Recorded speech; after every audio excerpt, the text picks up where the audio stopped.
Shalom Bapak Ibu, selamat malam. Senang sekali ketemu dalam acara doa Prapaskah di hari yang keempat ini. Dan saya percaya Bapak Ibu masih bersemangat untuk mengikuti doa Prapaskah ini. Oleh sebab itu, saya mengundang Bapak Ibu semua untuk kita siapkan hati kita. Kita mau memberikan pengagungan bagi Allah kita. Kita mau katakan, karena salibmu Tuhan ku hidup, dan hanya karena salibmu ku menang.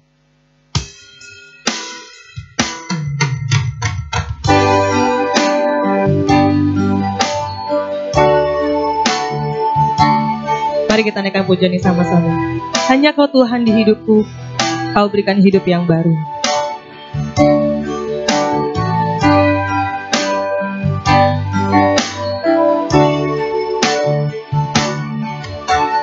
Hanya Kau Tuhan di hidupku,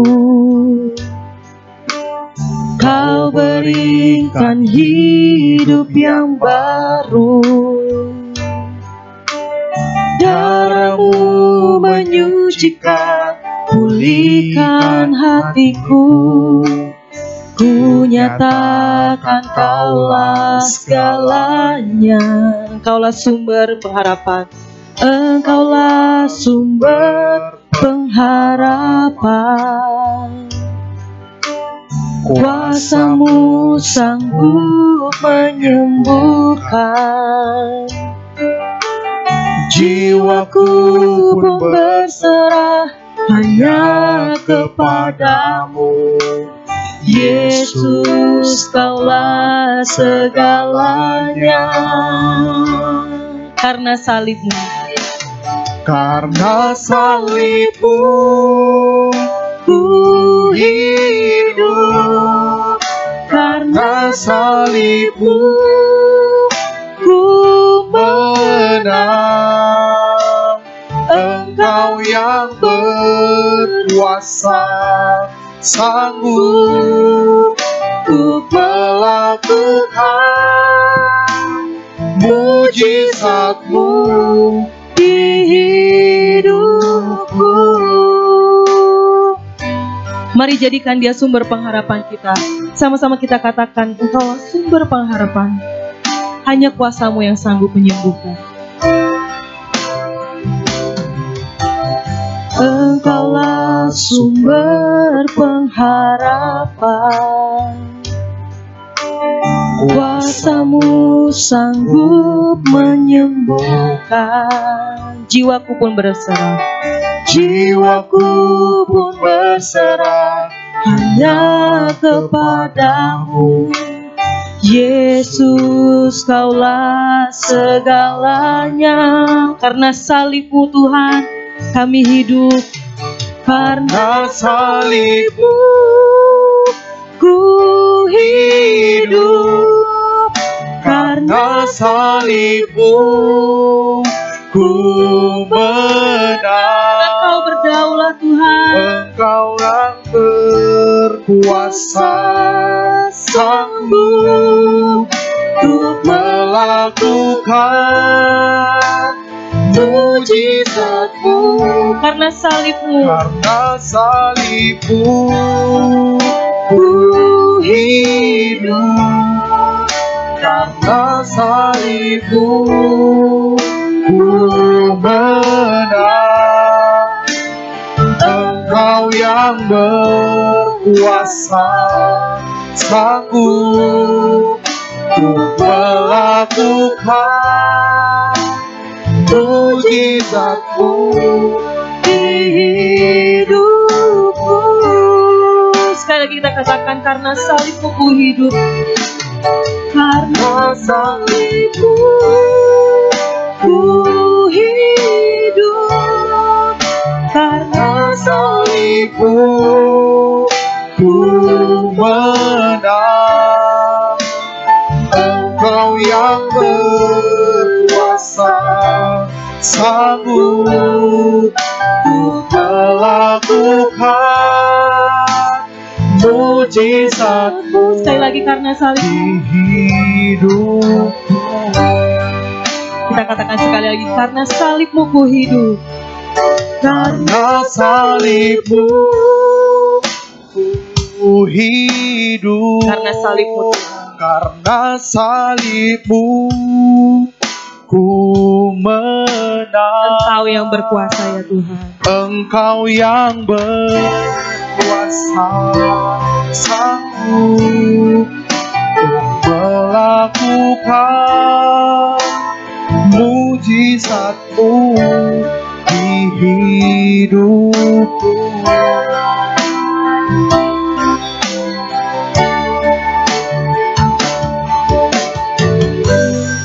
Engkaulah sumber pengharapan kami ya Tuhan. Dalam setiap keadaan yang tidak pasti, hanya Engkau saja yang pasti ya Tuhan. Dan Engkau tidak tergoyahkan oleh apapun.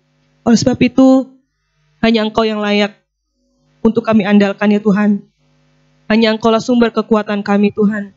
Dan kalau kami bisa hidup sampai hari ini, semua karena Engkau yang telah memberikan kami kemenangan terlebih dahulu.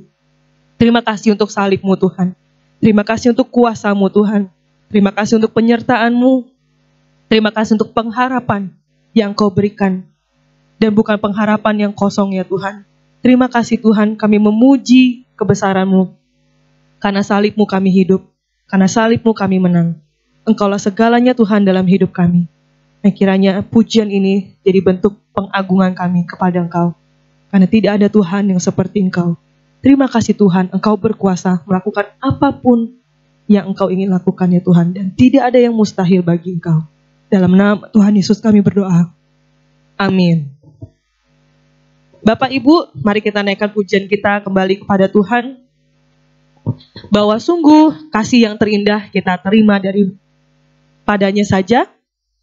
Dan biarlah kiranya kita memuji Dia dari hati kita di setiap waktu kita. Dalam keadaan yang susah, dalam keadaan yang senang, dalam keadaan yang mengkhawatirkan, dalam keadaan apapun juga, biarlah pujian dari hati kita kepadanya tidak pernah menjadi surut. Kita naikkan pujian ini, kasih yang terindah, hati yang mulia, hanya ditemukan di dalam Tuhan saja.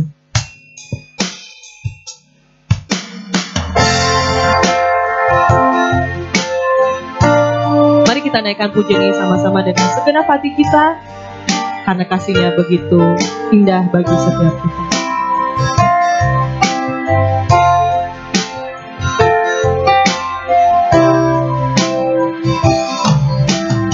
Hati yang terindah, hati yang mulia, hati yang mulia, hanya ku temukan di dalam-Mu, Yesusku. Pujian dari hati kami ya Tuhan.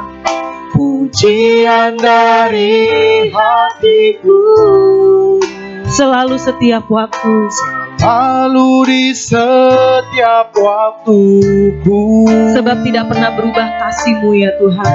Tiada pernah berubah kasih-Mu. Mari sama-sama naikkan pujian ini, karya terbesar, karya terbesar dalam hidupku, pengorbananmu yang selamatkanku. Engkaulah harta yang tak ternilai, yang ku miliki dan ku hargai. Yesus, Engkau bukan bumi. Kita naikkan lagi pujian ini, kasih yang terindah, hati yang mulia. Hati yang terindah, hati yang mulia, hati yang mulia, hanya ada padamu ya Tuhan. Hanya ku temukan di dalam-Mu, Yesusku. Pujian dari hatiku, pujian dari hatiku, selalu di setiap waktuku. Sebab kasih-Mu tidak berubah Tuhan. Tiada pernah berubah kasih-Mu. Karya terbesar dalam hidupku, pengorbananmu yang selamatkanku. Engkaulah harta yang tak ternilai, yang ku miliki dan ku hargai. Yesus, Engkau kekagumi. Karya terbesar Dalam hidupku, pengorbananmu yang selamatkanku.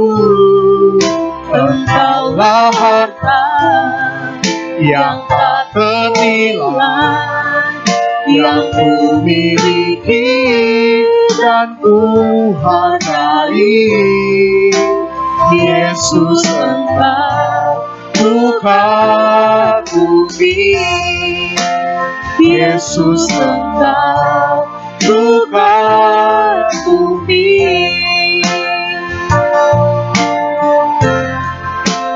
Saya serahkan kepada hambanya.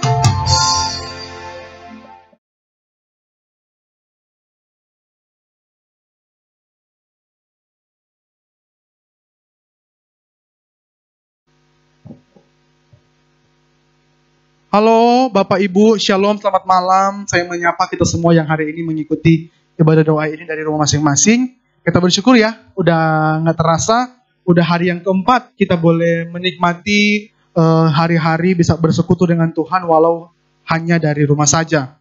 Nah untuk itu sebelum kita akan masuk dalam renungan pada hari yang keempat ini tentang kemurahan atau kasih Yesus, kita akan berdoa sekali lagi memohon tuntunan hanya dari Tuhan saja. Mari kita berdoa.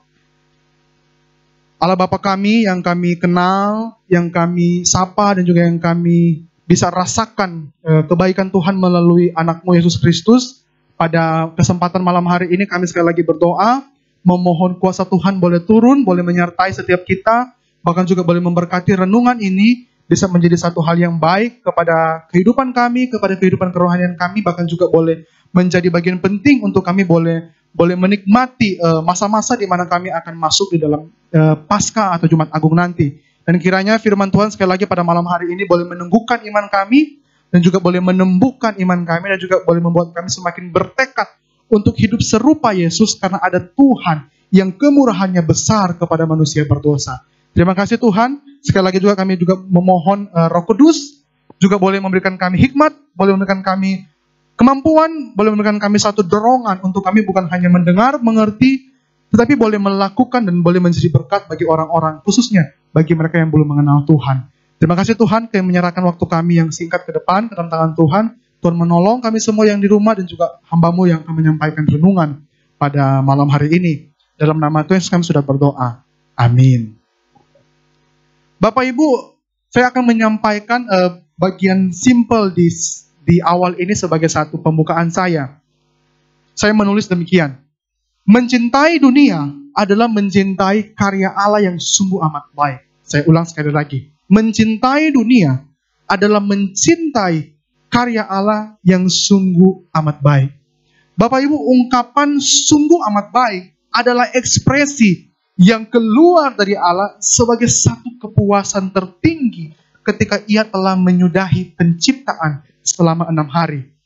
Itu tertulis di dalam Kejadian 1 ayat 31.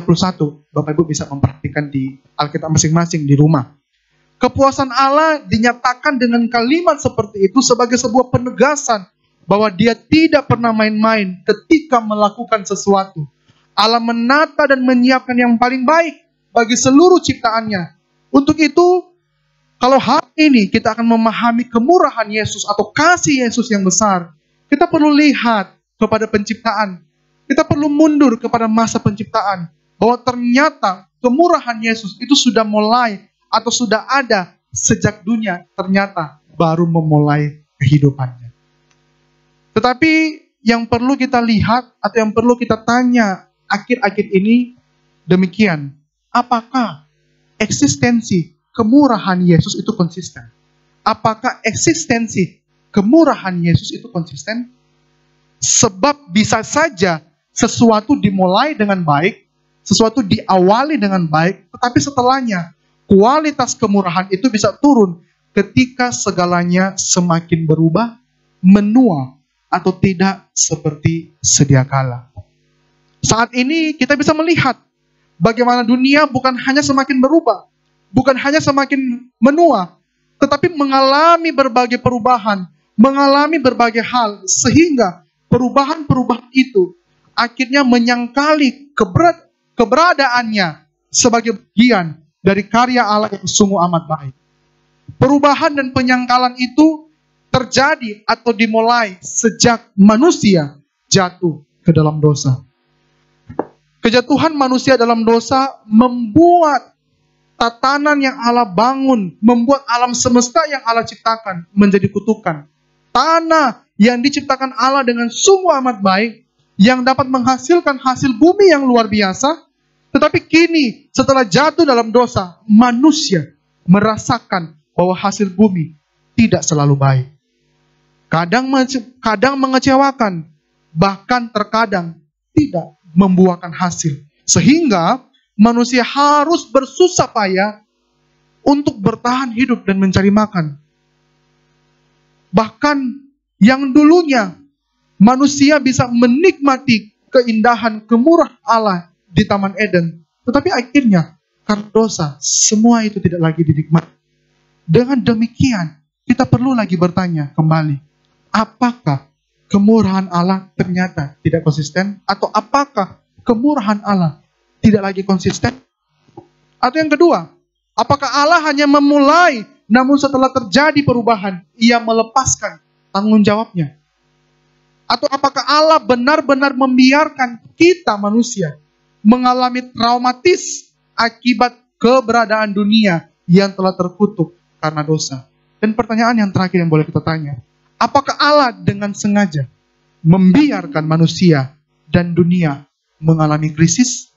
Bapak Ibu, sebelum kita akan menjawab pertanyaan-pertanyaan yang demikian, maka mari saya mengajak terlebih dahulu untuk kita boleh mengenal dulu siapa Allah.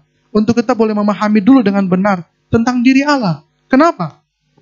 Karena jika kita kurang memahami Allah, maka akan ada banyak jawaban kekeliruan atau asumsi yang salah yang nantinya akan membawa kita pada penilaian yang salah tentang diri Allah yang bagi kita ternyata tidak konsisten, ternyata jahat. Atau kita akan berpikir bahwa, oh memang benar Allah itu dengan sengaja membiarkan kita mengalami krisis. Dan sehingga setiap hari pikiran kita akan selalu berpikir bahwa Allah itu memang jahat.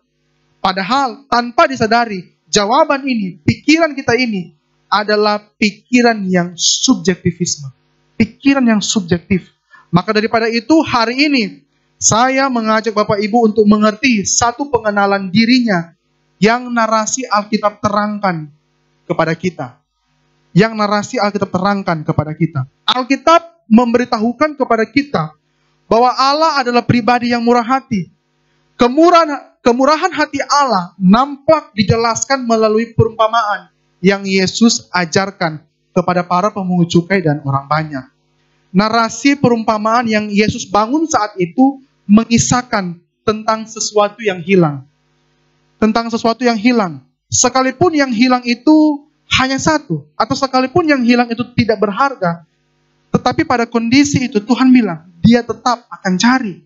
Karena bagaimanapun, yang hilang itu adalah ciptaan Allah. Ciptaan yang tidak dapat disangkali sebagai ciptaan yang diciptakan dengan sungguh amat baik. Dan Tuhan Yesus pada waktu itu mengumpamakan yang hilang itu seperti domba, seperti dirham, dan juga yang terkenal adalah anak, seorang anak. Yang Bapak Ibu bisa membaca atau mengikuti alurnya di dalam Lukas 15 ayat 1 sampai 32. Saya ulang ya, supaya kita bisa tulis dan bisa baca setelah ini. Lukas 15 ayat 1 sampai ayatnya yang ke-32.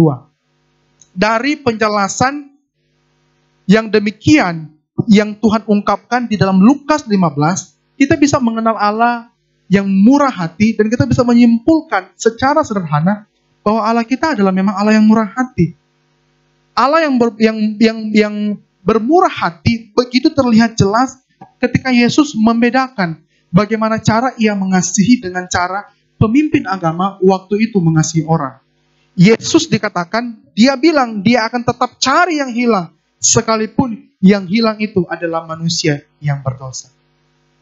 Bapak Ibu, bukankah tindakan yang seperti demikian tidak bisa dilakukan oleh para pemimpin agama, termasuk saya dan Bapak Ibu? Pemimpin agama seperti ahli Taurat dan orang Farisi. Dan mungkin kita, jangankan mencari orang berdosa, bersentuhan saja dengan mereka. Orang Farisi dan ahli Taurat tidak rela. Jangankan mencari, jangankan memberi makan, bersentuhan saja dengan orang berdosa. Pemimpin agama seperti ahli Taurat dan orang Farisi tidak rela. Karena bagi mereka, orang berdosa akan membawa kenajisan. Sehingga mereka begitu membenci orang berdosa. Pertanyaan sekarang, kenapa Yesus bisa melakukan demikian?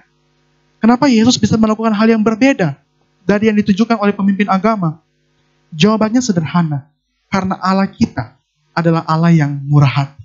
Allah kita adalah Allah yang kasih, seperti yang Alkitab jelaskan. Allah yang murah hati artinya keberadaan dirinya yang secara mutlak atau secara hakiki adalah murah hati. Yang berarti Allah tidak bisa tidak bermurah hati. Karena secara mutlak dirinya adalah murah hati. Sehingga Allah tidak bisa tidak bermurah hati. Dia pasti bermurah hati kepada siapa saja. Karena dia tidak bisa menyangkali keberadaan dirinya secara mutlak sebagai pribadi yang murah hati. Maka Bapak Ibu bisa melihat bahwa kemurah hatian Allah itu nampak kepada setiap orang. Termasuk juga kepada orang-orang berdosa dan orang fasik sebagaimana Yesus jelaskan di dalam perumpamaan di Lukas. Untuk itu, penghukuman, penderitaan, pengusiran dari Taman Eden, dan dampak-dampak yang terjadi karena dosa, sekali lagi, bukan menunjukkan bahwa Allah kita tidak konsisten dalam kemurahannya.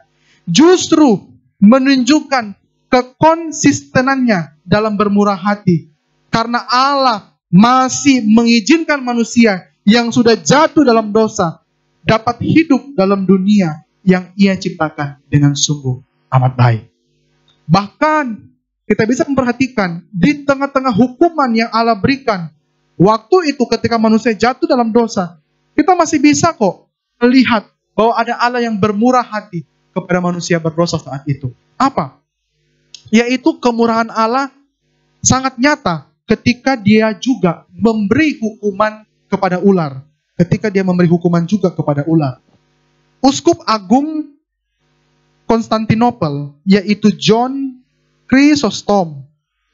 Saya ulang sekali lagi ya. Uskup Agung Konstantinopel, yakni John Chrysostom, memberikan pandangan kepada keikutsertaan ular dalam hukuman Allah. Bagi John, tindakan Allah untuk menghukum ular adalah wujud dari kemurah hatiannya yang besar kepada manusia. Karena dengan menghukum ular, berarti secara tegas Allah menghancurkan alat yang sudah menyebabkan manusia yang Dia kasihi jatuh dalam dosa. Dan ini juga menjadi pertanda dengan jelas bahwa Allah begitu marah terhadap segala sesuatu yang mendatangkan celaka kepada manusia, sehingga Dia juga perlu menghukum ular. Bapak Ibu, hal ini juga boleh kita pahami secara sederhana, sama seperti seorang ayah yang menyingkirkan dan akan membuang segala sesuatu yang membuat anaknya luka, sakit, dan sedih. Maka di tengah-tengah hukuman yang manusia terima, Allah menunjukkan bahwa Dia masih mengasihi manusia. Kemurahannya masih konsisten.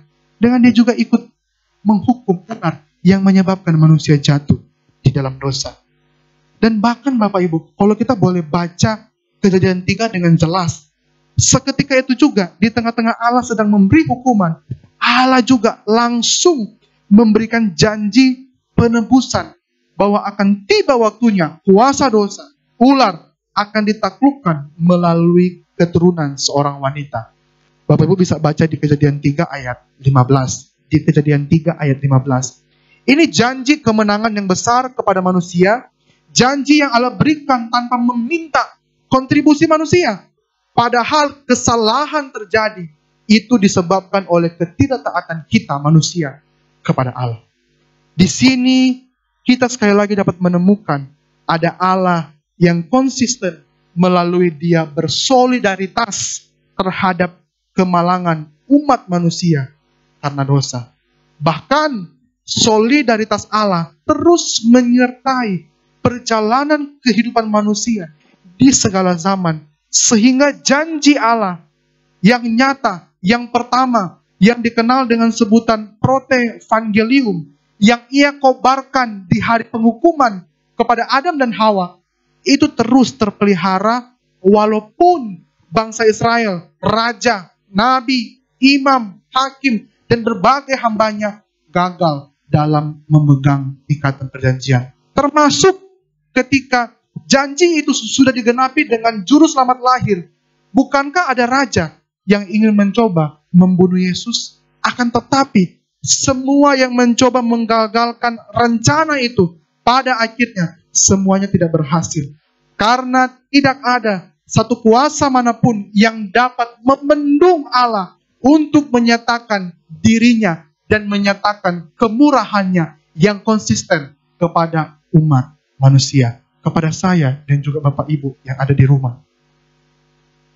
Dan Bapak Ibu, kalau kita perhatikan di dalam kitab Injil, kita juga bisa melihat, sekalipun juga di dalam seluruh pelayanan dan dalam seluruh perjalanan Yesus di dunia, sekalipun Yesus menemukan ada berbagai pihak yang membenci Dia, juga ditulis di Yohanes pertama ayat 11, kepunyaannya menolak Dia, kita menolak Dia. Bahkan berulang-ulang kali banyak orang mencoba membunuh Tuhan Yesus, termasuk juga ketika beberapa murid akhirnya mengecewakan hati Tuhan. Tetapi kasih Allah yang besar kepada dunia, yang tertulis di dalam Yohanes 3 ayat 16, itu Dia terus nyatakan. Sekalipun semua menolak Dia, mengusir Dia, Yesus tetap bermurah hati, mengasihi kita. Kenapa? Karena kemurahan cintanya, lebih kuat daripada penolakan manusia. Sekali lagi, karena kemurahan cintanya lebih kuat daripada penolakan manusia. Bahkan Tuhan Yesus rela menyerahkan dirinya mati di atas kayu salib, yang nanti kita akan peringati di dalam Jumat Agung. Itu menjadi bukti kekonsistenannya untuk mengembalikan seluruh yang telah rusak karena dosa kembali menjadi ciptaan yang semula, yang Ia rancang dengan sungguh amat baik. Bapak Ibu, kita boleh bertanya saat ini di rumah kita masing-masing, di hati kita masing-masing. Apakah kita pernah menemukan pribadi yang begitu konsisten dalam bermurah hati?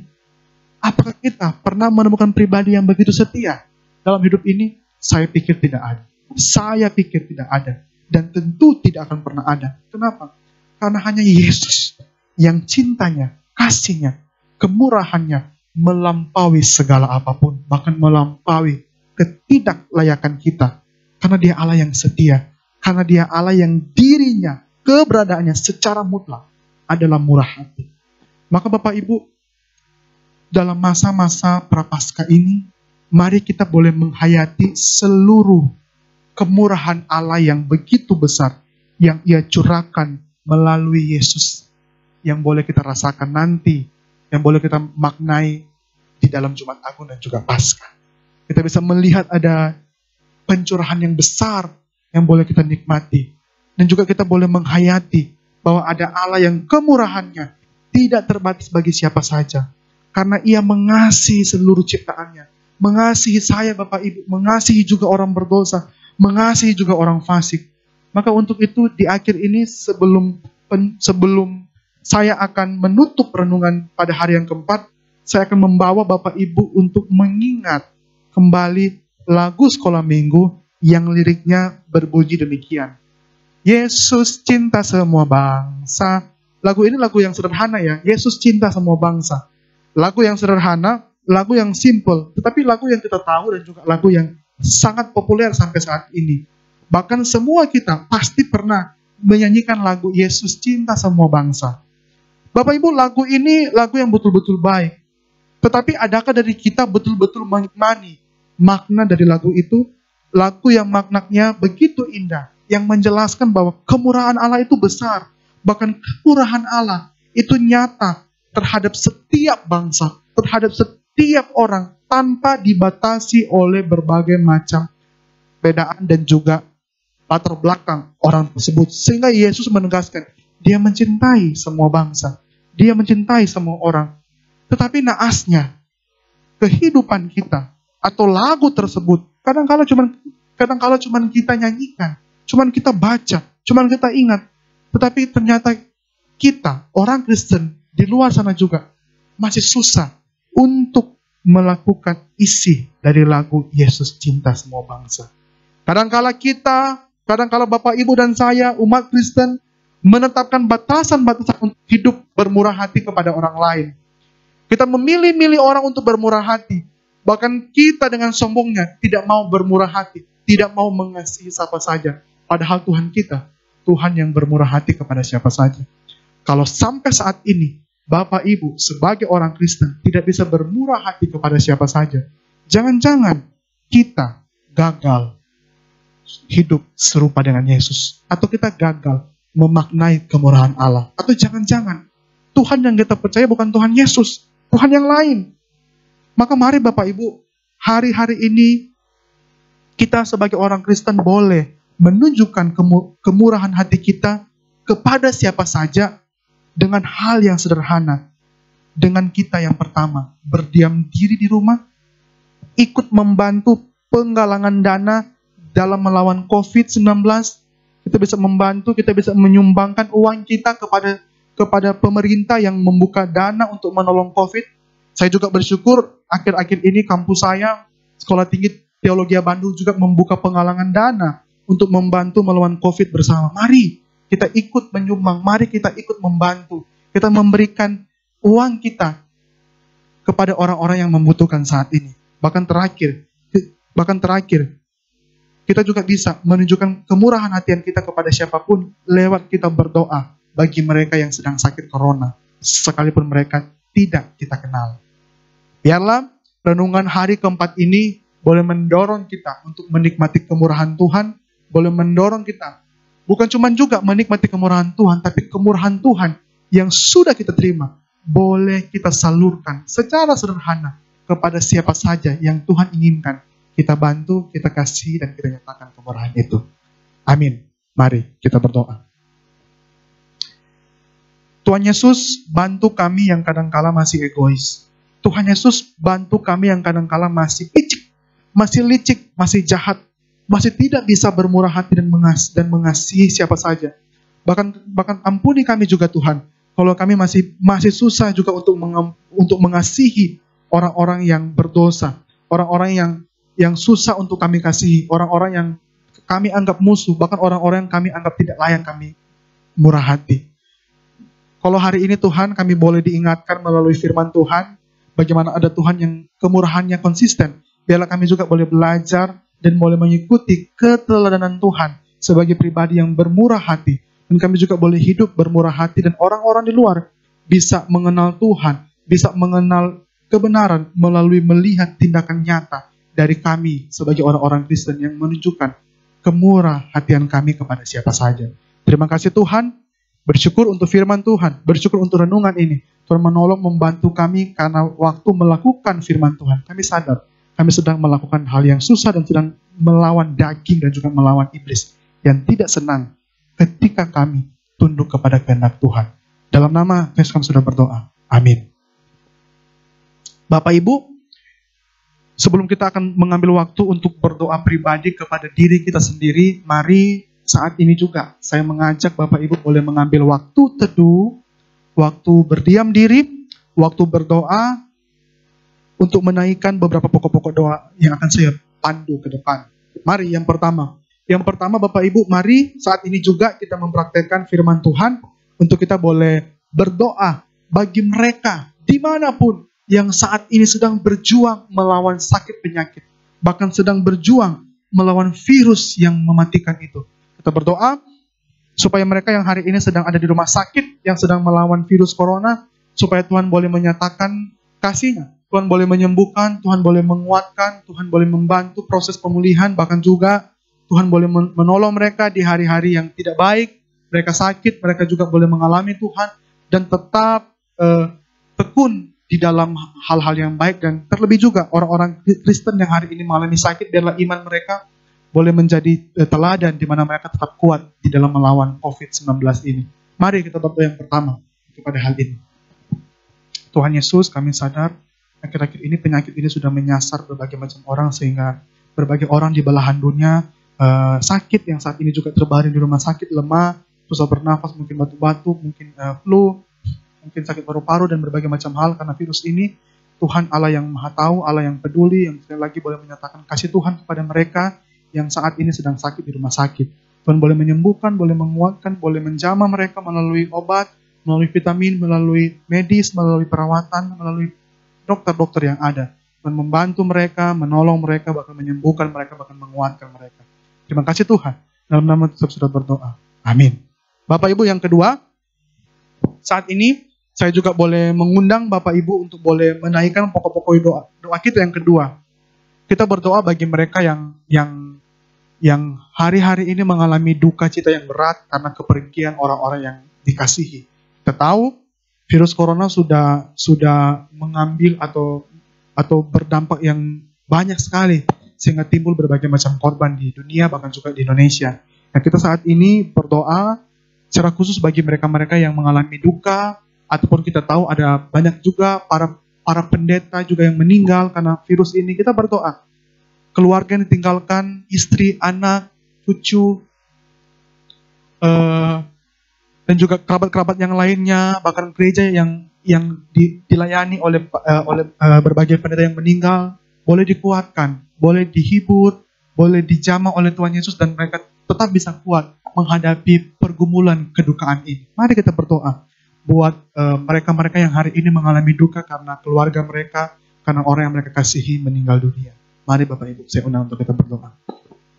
Bapa dalam surga, Bapa yang betul-betul mengasihi kehidupan manusia, yang kami tahu Bapa yang setia, yang kami tahu Bapa yang punya rancangan yang baik, sekalipun mungkin rancangan yang terbaik itu harus dinyatakan melalui Tuhan mengambil orang yang begitu dikasihi dan dicintai.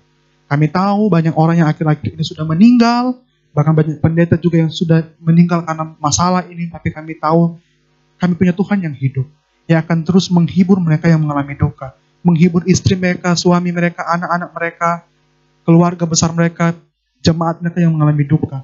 Dan kami memohon Tuhan Allah Tritunggal boleh menyertai kehidupan mereka yang saat ini mengalami duka karena kepergian orang yang dicintai. Terima kasih Tuhan. Dalam nama Tuhan Yesus kami sudah berdoa. Amin. Dan kami juga menyerahkan kedua pokok doa ini ke dalam tangan Tuhan. Dalam nama Yesus kami sudah berdoa. Amin. Bapak Ibu, seperti biasanya, setelah ini juga saya akan mengundang Bapak Ibu untuk boleh secara singkat untuk kita boleh berdoa bagi diri kita secara pribadi di hadapan Tuhan.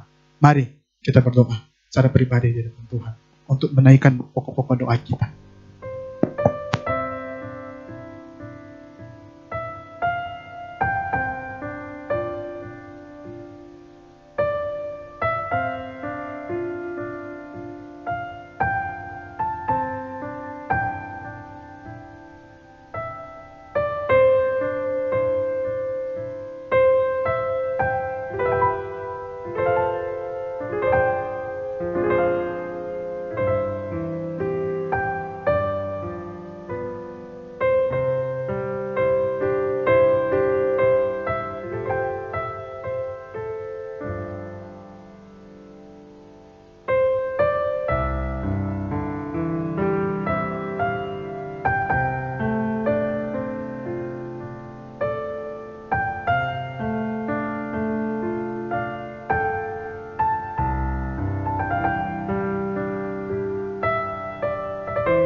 Amin. Kiranya Tuhan boleh menguatkan kita, boleh memberkati kita, dan memberikan kita kesehatan yang baik.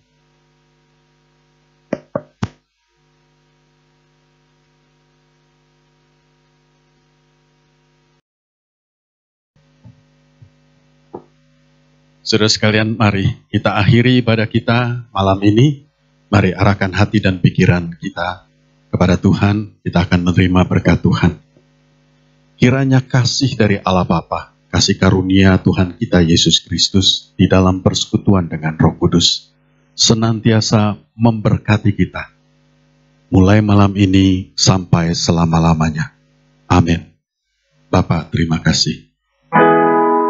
Bapa, terima kasih. Bapa, terima kasih. Bapa di dalam surga, puji terima kasih. Amin.